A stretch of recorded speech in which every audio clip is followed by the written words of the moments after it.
Hello বন্ধুরা, আজকে আমরা এই ভিডিওতে ডিসকাস করব জার্নাল এন্ট্রি করার জন্য যে ফার্স্ট স্টেপ বা অ্যাকাউন্ট শিখতে গেলে একদম প্রথম যে ধাপে জিনিসটা ভীষণভাবে জানা দরকার সেটা হচ্ছে difference between event and transaction. ঘটনা ও লেনদেনের মধ্যে পার্থক্য কী। জার্নাল এন্ট্রি করা আমি শেখাবো, তার মধ্যে প্রথম স্টেপ কয়েকটা স্টেপ করে আমরা বলবো, তার মধ্যে প্রথম স্টেপেই কিন্তু এটা জানা দরকার যে একটা ঘটনা না লেনদেন আদৌ ওটা আমার হিসাব শাস্ত্রে আসবে, মানে হিসাবের বইতে এন্ট্রি হবে বুকস অফ অ্যাকাউন্টসে না হবে না। তার জন্য প্রথম জিনিস যেটা জানতেই হবে সেটা হচ্ছে ইভেন্ট কোনটা, ট্রানজাকশন কোনটা। আদৌ যদি সেটা ট্রানজাকশন না হয় তাহলে কিন্তু সেটা বুকস অফ অ্যাকাউন্টসে আসবে না। তার মানে ঘটনা হলে সেটা আসবে কি আসবে না ঠিক নেই, কিন্তু ট্রানজাকশন হলে আসবেই। একটা বিজনেসের রেসপেক্ট আমরা চিন্তা করছি, প্রথমেই কিন্তু বুঝে নাও যে আমরা কিন্তু অ্যাকাউন্টস যখন করছি কোনো একটা এন্টিটির জন্য করছি, মানে সেটা একটা ব্যবসায়িক প্রতিষ্ঠান হতে পারে, অব্যবসায়িক প্রতিষ্ঠান হতে পারে। অ্যাকাউন্টস যখন করা হচ্ছে তখন সেই প্রতিষ্ঠানের রেসপেক্টে কিন্তু আমরা চিন্তা করব সেটা ওই প্রতিষ্ঠানের জন্য কোনো ট্রানজাকশন হচ্ছে কি হচ্ছে না, তবে তার বুকস অফ অ্যাকাউন্টসে আসবে। মানে প্রথম জিনিস বুঝে নিই যে বুকস অফ অ্যাকাউন্টসে কিন্তু ট্রানজাকশন আসে, শুধু ইভেন্ট হলে আসে না। তাহলে দুটোর মধ্যে তফাৎ কি এটা বুঝে নেওয়া ভীষণভাবে দরকার। কি কি ফিচার থাকতে হবে একটা ট্রানজাকশন হতে গেলে বা ঘটনাকে লেনদেন হতে গেলে, কি কি ফিচার থাকতে হবে এটা আলাদা করেও কিন্তু এক্সামে আসে। তাহলে প্রথম যেটা ফিচার থাকতে হবে ট্রানজাকশন বা একটা লেনদেন হতে গেলে, there must be an event. প্রথমেই একটা ঘটনা ঘটতে হবে। মানে ঘটনা মানে কীরকম ঘটনা? ঘটনা মানে শুধু যে আমরা বুঝি যে যেগুলো নিউজ হয় সেরকম ঘটনা নয়। ঘটনা মানে একটা বিজনেসের রেসপেক্টে যেটা ঘটনা সেটা ঘটতে হবে। কি ঘটনা? না, that must be measurable in terms of মানি। এবার সেই ঘটনাগুলো মেজারেবল ইন টার্মস অফ মানি হতে হবে। তাহলে আবার বলছি, ঘটনা কিন্তু অনেক রকম হতে পারে। There must be an event. প্রথমত একটা ঘটনা ঘটতে হবে। এবার ঘটনাটা কি হতে পারে? আমি জিনিস কিনেছি, এটা ঘটনা হতে পারে। আমি গুডস সেল করেছি, এটা একটা ঘটনা হতে পারে। আমি ফার্নিচার পারচেস করেছি, এটা একটা ঘটনা হতে পারে। আবার আমার বিজনেসের একজন মানে লয়াল এমপ্লয়ি, তিনি অসুস্থ হয়ে গেছেন, বা তিনি আমার চাকরি ছেড়ে দিয়েছেন, বা তিনি এক্সপায়ার করে গেছেন, এটাও একটা ঘটনা হতে পারে। তাহলে ঘটনা কিন্তু নানান রকম হতে পারে। তাহলে ঘটনাটা must be measurable in terms of মানি হতে হবে। সেকেন্ড যেটা ফিচার, মানে আমার এমপ্লয়ি যতই লয়াল বা ভ্যালুয়েবল এমপ্লয়ি বা ম্যানেজার হন না কেন, আমার তিনি মারা গেছেন, তার জন্য আমার বিজনেসের অনেক টাকা লস হবে আমরা বুঝি। সেই ম্যানেজারই হয়তো আমার পুরো বিজনেসটাকে চালাচ্ছিলেন, কিন্তু কত টাকা লস হবে এক্স্যাক্টলি তো এটা আমরা মেজার করতে পারি না। আমরা কখনোই বলতে পারি না যে আমার একজন স্টাফ মারা গেছেন বলে এত লাখ টাকার বা এত কোটি টাকার ক্ষতি হয়ে গেছে। তাহলে যেটা মেজারেবল ইন টার্মস অফ মানি, যেটা অ্যাবসলিউট সেন্সে এক্স্যাক্ট সেন্সে মানিতে মেজার করা যাবে না, সেটা কিন্তু আমরা বুকস অফ অ্যাকাউন্টসে রেকর্ড করব না। তাহলে ফার্স্ট বললাম event, there must be an event, একটা ঘটনা তো ঘটতে হবে। তারপরে বললাম the event must be measurable in terms of money, মানে ঘটনাটা অর্থের অঙ্কে পরিমাপযোগ্য হতে হবে। তাহলে অর্থের মাপকাঠিতে পরিমাপযোগ্য হতে হবে, মানে যে ঘটনাটা পরিমাপযোগ্য হবে, যেমন আমি গুডস কিনলাম 10,000 টাকার, এটা আমার পরিমাপযোগ্য ইন টার্মস অফ মানি। আমি সেল করলাম এত টাকার, পরিমাপযোগ্য ইন টার্মস অফ মানি। আমি ফার্নিচার কিনলাম এত টাকার, পরিমাপযোগ্য in terms of money. But আমার স্টাফ মারা গেল, তার জন্য বিজনেসের ক্ষতি হলো, এটা not measurable in terms of মানি। বা সোসাইটিতে একটা ধরো একটা ন্যাচারাল ক্যালামিটি হয়েছে, কোনো বন্যা হয়ে গেছে, ঝড় হয়ে গেছে, তার জন্য আমার বিজনেসের বন্ধ আছে, বিজনেসটা আমি ডাইরেক্টলি কোনো ক্ষতি বলছি না, বিজনেসটা বন্ধ হয়েছে কয়েকদিন ধরে, এই এলাকায় বন্ধ হয়ে গেছে। তাহলে সমুদ্রের ধারে অনেক সময় বলে না অ্যালার্ট আছে, এখন খুলবেন না 7 দিন। এবার এক্স্যাক্টলি কত টাকা লস হলো এক্স্যাক্টলি কিন্তু আমরা বলতে পারবো না। ওই ঝড়ের জন্য এক্স্যাক্টলি কত টাকা লস হলো, যতক্ষণ লস হয়ে যাচ্ছে যদি সেটা মেজার করতে পারি ওকে, কিন্তু যদি মেজার না করতে পারি তাহলে কিন্তু সেটা আমার বুকস অফ অ্যাকাউন্টসে লেখা হবে না।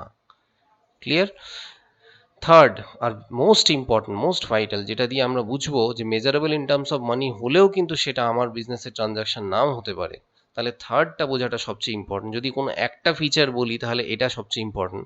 The event must bring in change in the financial condition, that is qualitative or quantitative, of the party is concerned. আমরা জানি যে কোনো একটা লেনদেন হতে গেলে দুটো পার্টি থাকবে। দুটো পার্টি মানে সাধারণভাবে দুটো পার্টি থাকে, কিছু আছে এক্সেপশন, সাধারণভাবে দুটো পার্টি থাকে। মানে একজন দেবে, একজন নেবে। যেমন একজনের থেকে আমি পারচেস করেছি, তাহলে একজন সেলার আছে, আমি তখন বায়ার। আমি যখন সেল করছি তখন আমি সেলার, আরেকজন হচ্ছে কাস্টমার বায়ার। এরকম দুটো পার্টি থাকে। তাহলে সাধারণভাবে কিন্তু দুটো পার্টি থাকে সব কিছুর। কিন্তু কিছু এক্সাম্পল, কিছু সিচুয়েশন থাকে যখন কোনো দুটো পার্টি থাকে না। যেমন আমার বিজনেসে আগুন লেগে লস হয়ে গেছে, এত টাকার মাল পুড়ে গেছে, সেখানে কোনো দুটো পার্টি ছিল না। এইটার জন্য যে loss of stock destroyed by fire, যখন আমি এন্ট্রি পাস করব, তখন কত টাকার লস হয়েছে এবং এটা ট্রানজাকশন কিনা বুঝতে গেলে প্রথম বুঝতে হবে এটা ট্রানজাকশন কিনা। আমি বলছি হ্যাঁ এটা একটা ঘটনা। আমি বলছি দুই, হ্যাঁ এটা in terms of money measure করতে পারছি, আমার 1 লাখ টাকার মাল পুড়ে গেছে, তাহলে measurable in terms of money হলো। The event must bring in change in financial condition of the parties concern. Quantitative change ঘটিয়ে দিল, আমার লস অফ মানি হয়ে গেল, মানে ফায়ার ইন গোডাউন হলো, আমার চুরি হলো, তাহলে আমার কোয়ান্টিটেটিভ চেঞ্জ হলো। আমার ফাইন্যান্সিয়াল কন্ডিশনের কোয়ান্টিটেটিভ চেঞ্জ হলো, মানে পরিমাণগত পরিবর্তন হলো। ডাইরেক্টলি আমার কমে গেল, কিছু পেলাম না কিন্তু ইন এক্সচেঞ্জ দেয়ার অফ। এবার পরে ইন্স্যুরেন্স ক্লেম কিছু পাওয়া যাবে কিনা সেটা আলাদা এন্ট্রি, কিন্তু ফর দ্য টাইম বিং আমি বলছি যখন মাল পুড়ে গেল, আমার এত টাকা ড্যামেজ হলো, আমার বিজনেসের লোক টাকা নিয়ে আসছিল, চুরি হয়ে গেল, কেউ ছিনতাই করে নিয়ে চলে গেল, this is called quantitative change. আর কোয়ালিটেটিভ চেঞ্জ কাকে বলছে? কোয়ালিটেটিভ চেঞ্জ যেমন আমি বলছি আমি সেল অফ গুডস করলাম, তাহলে আমার স্টক থেকে জিনিস চলে গেল, আমার কাছে টাকা চলে এলো, তাহলে কিন্তু একটা জিনিস যাচ্ছে একটা আসছে। ফাইন্যান্সিয়াল কন্ডিশনে চেঞ্জ এটাকেও বলা হয়, কিন্তু এটা কোয়ালিটেটিভ চেঞ্জ বলা হয়।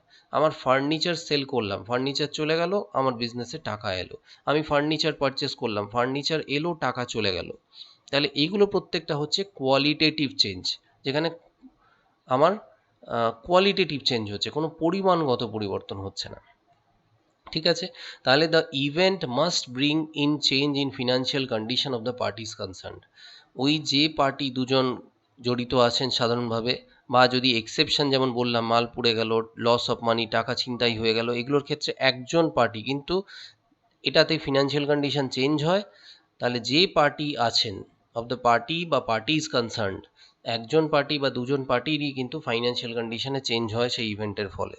যেমন আমি মাল কিনছি, যখন আমার কাছে, আমি যখন ইনপুট কিনছি সাপ্লায়ারের থেকে, আমারও তো ইনপুট সাপ্লায়ার থেকে কিনতে হয়, তাহলে আমি যখন সাপ্লায়ার থেকে ইনপুট কিনছি তখন কিন্তু আমার কাছে গুডস আসছে, আমার থেকে টাকা যাচ্ছে। সেরকম যে সেলার, তার কাছেও কিন্তু টাকা আসছে, তার কাছ থেকে গুডস চলে যাচ্ছে। তাহলে একই রকম পার্টিস কনসার্ন দুজনেরই কিন্তু চেঞ্জ হচ্ছে ফাইন্যান্সিয়াল কন্ডিশনে। অ্যাটলিস্ট আমি আমার পয়েন্ট অফ ভিউ থেকে ভাবি, তাহলে আমি যখন আমার বিজনেসের অ্যাকাউন্টেন্ট হয়ে কাজ করছি, তাহলে কিন্তু আমি সেই বিজনেসের রিপ্রেজেন্ট করছি, সেই বিজনেসের অ্যাঙ্গেল থেকে সব কিছু ভাববো। ইনিশিয়ালি অ্যাকাউন্ট শিখতে গেলেই সমস্যাটা হয়, তখন একবার অন্যজনের অ্যাঙ্গেল থেকেও ভাবা শুরু হয়ে যায় যে স্যার কোন অ্যাঙ্গেল থেকে ভাববো। আমি সেখানে প্রথমেই বলে দিই, তুমি চিন্তা করবে তুমি যে বিজনেসের অ্যাকাউন্টস করছো তার অ্যাঙ্গেল থেকে। দুটো অ্যাঙ্গেল থেকে একসঙ্গে চিন্তা করলে কিন্তু ডেবিট ক্রেডিট সব বোঝা যাবে না। তাহলে ফার্স্ট যেটা জিনিস ধাপে ধাপে আমি শিখিয়ে দেবো, ফার্স্ট যেটা জিনিস সেটা হচ্ছে the event must bring in change in financial condition of the parties concern, quantitative or qualitative change.